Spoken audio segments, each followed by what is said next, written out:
এবার আর ছাড়াছাড়ি নেই, সোজা মুখ্যমন্ত্রীর কাছে নালিশ। বাংলা ভাষায় ব্যাপক দুর্নীতির অভিযোগ। মালদার হরিশ্চন্দ্রপুর ২ নম্বর ব্লকের তৃণমূলের কয়েকজন নেতার বিরুদ্ধে ক্ষোভ উগড়ে দিলেন দলেরই কর্মী সমর্থকেরা। শুধু আওয়াজ তোলাই নয়, একেবারে তথ্য প্রমাণ সহ মমতা বন্দ্যোপাধ্যায়ের কাছে অভিযোগ বঞ্চিতদের। অঞ্জনা নদী তীরে চন্দনিকায় পৌর মন্দিরখানা গঞ্জে ডুবায়। জীর্ণ ফাটল ধরা এক কোণে তারি অন্ধ নিয়েছে বাসা কুঞ্জ বিহারী। রবীন্দ্রনাথ ঠাকুরের লেখা সহজ পাঠের কবিতায় অঞ্জনা নদী তীরে পৌর মন্দিরে ঠাঁই পেয়েছিলেন অন্ধ কুঞ্জ বিহারী, কিন্তু মালদার বাংলা আবাসের তালিকায় ঠাঁই হল না অন্ধ ভিখারি।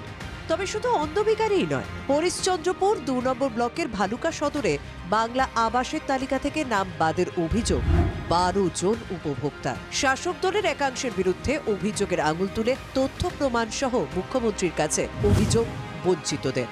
যাদের নাম আছে ওরা ধনী ব্যক্তিদের, ওরা টাকা হয়তো ২০ থেকে ৩০,০০০ টাকা দিয়েছে বলে ওদের নাম টিকে আছে, আর এদের নাম কাটা হয়েছে এই জন্য যে এরা টাকা দিতে পারে।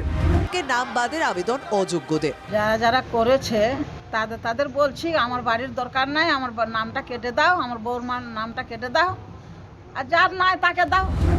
দুর্নীতির অভিযোগ ওঠার পরে গত বছর বাড়ি বাড়ি গিয়ে সমীক্ষা করেছিল ব্লক প্রশাসন। নথিভুক্ত করা হয় নামও, কিন্তু তাতে যে কাজের কাজ হয়নি তালিকা প্রকাশের পর সেটা স্পষ্ট। বঞ্চিতদের অভিযোগ তালিকায় নাম রয়েছে প্রভাবশালীদের। এ নিয়ে রীতিমতো তথ্য প্রমাণও দাখিল করেছেন তারা, যাকে কেন্দ্র করে তুঙ্গের রাজনৈতিক দরজা।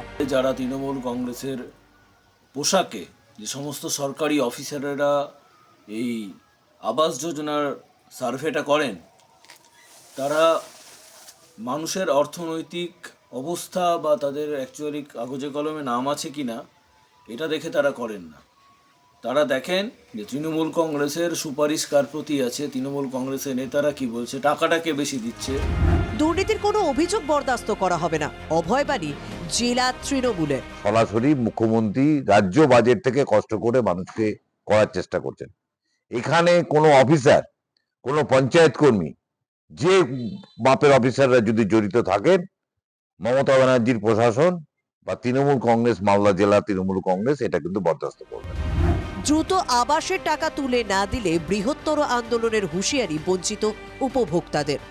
মালদা থেকে শুভতোষ ভট্টাচার্যের রিপোর্ট, TV9 বাংলা।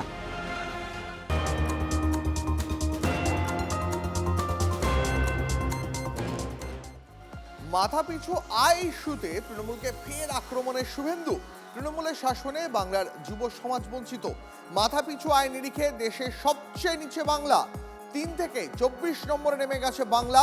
জাতীয় আয়ের থেকে ১৬% কমেছে রাজ্যে মাথাপিছু আয়।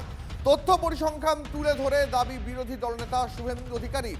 শিল্প পালিয়ে গেছে, কারখানা বন্ধ, কর্মসংস্থান নেই, স্বপ্নভঙ্গ হয়েছে।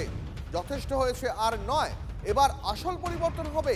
বিজেপি বাংলার গৌরব, সমৃদ্ধি, শিল্প, কর্মসংস্থান পুনরুদ্ধার করবে। সোশ্যাল মিডিয়ায় দাবি শুভেন্দু অধিকারী। আর একবার জানাই আপনাদের, মাথাপিছু আয় ইস্যুতে এবার তৃণমূল কংগ্রেসকে আক্রমণ শুভেন্দু অধিকারী। তৃণমূলের জমানায় বাংলায় যুব সমাজ বঞ্চিত। মাথাপিছু আয় নিরিখে দেশের সবচেয়ে নিচে বাংলা, ৩ থেকে ২৪ নম্বরে নেমে গেছে বাংলা। জাতীয় আয়ের থেকে ১৬% কমেছে রাজ্যে মাথাপিছু আয়। তথ্য পরিসংখ্যান তুলে ধরে দাবি বিরোধী দলনেতা শুভেন্দু অধিকারী।